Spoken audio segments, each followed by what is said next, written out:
శుభోదయం. ఈనాటి విశేషం వైకుంఠ ఏకాదశి.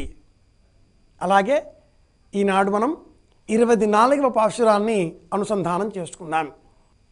వైకుంఠ ఏకాదశి నాడు మనమంతా కూడా విష్ణువాలయాలకు వెళ్ళి ఆ పరమాత్ముడిని ఉత్తర ద్వారం గుండా దర్శనం చేసుకుంటాం. శ్రీమన్నారాయణమూర్తి 33 కోట్ల దేవతలతో ఈనాడు మనకు దర్శనమిస్తాడు, అనుగ్రహం చూపుతాడు అని మన పురాణ ప్రపంచం వివరిస్తుంది. పూర్వం శ్రీమద్ రామాయణ కథలలో కూడా వైకుంఠ ఏకాదశి ప్రసక్తి ఉంది. ప్రప్రథమంగా సృష్టి ఆదిలో బ్రహ్మదేవునకు శ్రీమన్నారాయణమూర్తి సృష్టి క్రమం వర్ణించి విధానమంతా కూడా తెలియజేసిన తర్వాత తనది అయిన ఒక మూర్తిని అనుగ్రహంతో ఇచ్చాడు. బ్రహ్మదేవుడు ఆ విగ్రహాన్ని ఇక్ష్వాకు చక్రవర్తికి అందజేశాడు. క్రమంగా ఇక్ష్వాకుల కాలం నుంచి కూడా ఆ మూర్తి, అర్చా విగ్రహం, స్వరూపం ఇనకుల వంశంలో పరంపరగా వస్తున్నది. రావణాసుర వధ అనంతరం శ్రీరామచంద్రమూర్తి తన పట్టాభిషేకానికి వచ్చినటువంటి విభీషణునకు ప్రేమతో తిరిగి వెళ్ళిపోతున్న సమయంలో అనుగ్రహంతో అందజేసిన ఆ అర్చామూర్తి ఆ విగ్రహాన్ని పట్టుకుని విభీషణుడు లంకానగరం వైపు వెళ్ళిపోతూ ఉండగా ఆ విగ్రహం అలా ఆ స్వామి ప్రతిమ స్వరూపం అలా దాటరాదు అనే ఉద్దేశ్యంతో దేవతల కోరిక మేరకు గణపతి ఒక బ్రహ్మచారి వేషం ధరించి సాయంత్రం అయ్యేటటువంటి సమయంలో విభీషణుని వద్దకు చేరాడు.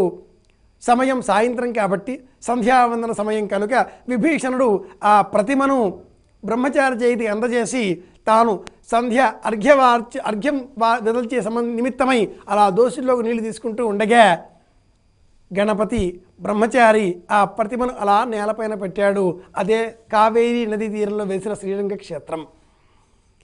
అలా ఉండిపోయాడు ఆ స్వామి. విభీషణుడి ప్రార్థన మేరకు కరుణించి నీవు లంకానగరంలోనే ఉండి నన్ను అర్చించవలసింది, నేను ఇక నుంచి దక్షిణ ముఖంతో నిన్ను ఆశీర్వాదం అందజేస్తూ అనుగ్రహిస్తూ కనిపెట్టుకుని ఉంటాను అన్నాడు ఆ స్వామి. నాడు మొదలుగా విభీషణుడు ఉత్తర ముఖంతో ఈ స్వామిని దర్శనం చేసుకుంటూ ఉంటాడు. శ్రీరంగ క్షేత్రంలో స్వామి దక్షిణ ముఖంతో ఉండడం ఒక విశేషంగా మనం చెప్పుకోవాలి.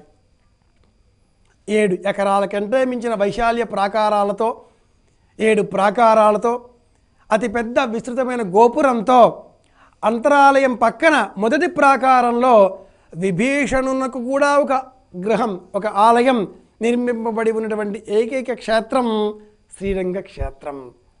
ఈ సంప్రదాయాన్నే క్రమంగా వైష్ణవాలయాలన్నింటిలో కూడా ఆరంభించారు. ఈనాడు మనం భద్రాద్రి, తిరుపతి సర్వ వైష్ణవ క్షేత్రాల్లో శ్రీరంగ క్షేత్రే అని మన పంచాంగాలు వర్ణించిన విధానంగా ఉత్తర ద్వార దర్శనం, స్వామివారి దర్శనం చేసుకుంటూ ఉంటాం. నిజానికి ఉత్తర ద్వార దర్శనం అంటే మన ముఖం ఎదురుగా కనిపించే భాగం అంతా కూడా తూర్పు, వెనకాతల అంతా కూడా పడమర అనుకున్నప్పుడు క్రింది భాగం అంతా కూడా దక్షిణం, ఊర్ధ్వ భాగం అంతా కూడా ఉత్తరం అవుతుంది. ఇలా ఆలోచన చేసినప్పుడు ఉత్తర ద్వార దర్శనం అంటే మనం ఊర్ధ్వం వైపుగా ఆ పరమాత్ముడిని అన్వేషించే నిమిత్తమై వెతకడం, చూడగలగడం. అంతర్ముఖీనంతో అంతర్యామి అయిన ఆ స్వామిని క్షీరసాగరతరంగితాత్మనే చారుతారు కిరచారుమూర్తయే భోగి భోగ శయనయ్య శాయినే మాధవాయ మధువిద్విషే నమః. ఇక్కడ వెతకడం, బుద్ధితో ఆలోచన చేయడం, మనలో ఉండే ఆ స్వామిని దర్శనం చేసే ప్రయత్నమే, దర్శించే ప్రయత్నం చేసే విధానమే ఉత్తర ద్వార దర్శనం, వైకుంఠ ఏకాదశి. ఈ రోజున మనం 24వ పాశురాన్ని అనుసంధానం చేసుకుంటున్నాం. ఈ 24వ పాశురంలో బలిచక్రవర్తిని వామనుడు 3 అడుగుల నేల అడిగిన విధానమంతా కూడా రమణీయంగా జ్ఞాపకం చేస్తుంది ఆ తల్లి ఆండాళ్, నన్నేలిన తల్లి గోదాదేవి. ఆ పిమ్మట బాల్యంలో కృష్ణ పరమాత్ముడు తనను చంపే నిమిత్తమే వచ్చిన రాక్షసులు ఏ విధమైన మాయలు చేశారో. శకటాసురుడి రూపంలో ఒకడు వచ్చాడు. ఇంకేదో ఫలం, ఆ ఫలాలను ఇచ్చేటటువంటి వృక్షం ఆ వృక్ష రూపంలో వచ్చాడు. అది వెలగ పండు, అది వెలగ చెట్టు. ఇంకెవరో రాక్షసుడు బకాసుర రూపంలో వచ్చాడు. వాళ్ళందరినీ ఎలా తుత్తునీయలు చేశాడో ఆ సన్నివేశాలన్నింటినీ కూడా ఈ 24వ పాశురం పరమాద్భుతంగా వర్ణిస్తుంది. పరమాత్ముడిని మనం కోరేది ఏమిటి? ఒక్కటే, పరమాత్మ పైన మనకుండే ధ్యాస పరధ్యాస కావాలి. ఏకాదశి ఉపవాసం ఉందాం.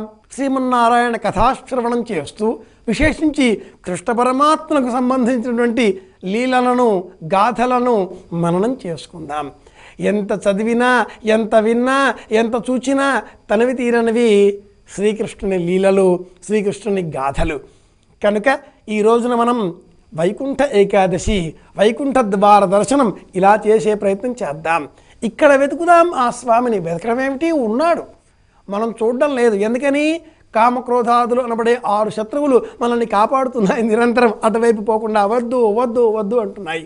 వాటిని భేదించి సప్త ప్రాకారాల మధ్యన ఉండేటటువంటి శ్రీరంగంలో ఉండేటటువంటి ఆ పరంధాముడిని, రంగనాథుడిని, అంతరంగనాథుడిని, అంతా ఉండే రంగనాథుడిని, రంగనాథుడే అంతరంగనాథుడే అంతా రంగనాథుడే, అటువంటి రంగనాథుడిని దర్శనం చేసే ప్రయత్నమే, దర్శించుకునే ప్రయత్నమే వైకుంఠ ఏకాదశి. కనుక 24వ పాశురంలో ఉన్నటువంటి రమణీయమైన గాథలను స్మరించుకుంటూ ఉపవాసం, వ్రతాన్ని పాటిస్తూ రంగనాథ దర్శనంతో మనం ఆనందంగా ఉందాం. లోకాలన్నింటికీ కూడా ఆనందం, క్షేమం కలిగిద్దాం అని కోరుకుంటూ మరొక మారు ప్రియాతి ప్రేమైన మా ప్రేక్షకులకందరికీ కూడా వైకుంఠ ఏకాదశి పర్వదిన శుభాశీస్సులను అందజేస్తూ శుభమస్తు.